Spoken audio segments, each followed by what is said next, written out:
कोल्हापूरच्या गडमुडशिंगी परिसरात महावितरण कार्यालयाच्या प्रस्तावित स्थलांतराला ग्रामस्थांनी तीव्र विरोध दर्शवलाय। गावापासून 2 किलोमीटर अंतरावरील उपकेंद्राजवळ कार्यालय हलवण्याच्या निर्णयामुळे नागरिकांना मोठी पायपीट करावी लागेल असा दावा करत ग्रामस्थांनी आंदोलनाची चेतावणी दिली आहे।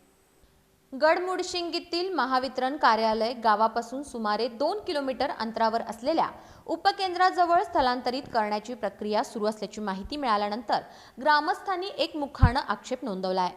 महावितरण अधिकाऱ्यांना दिलेल्या निवेदनात कार्यालय गावातच कायमस्वरूपी ठेवावं, अन्यथा संघर्षाला आपण जबाबदार असाल असा स्पष्ट इशारा ग्रामस्थांनी दिला आहे।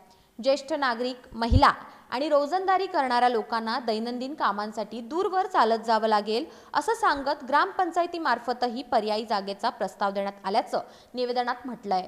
ग्रामस्थांच्या भावना नजरेत घेऊन महावितरणनं पुनर्विचार करावा अशी अपेक्षा व्यक्त केली जाते।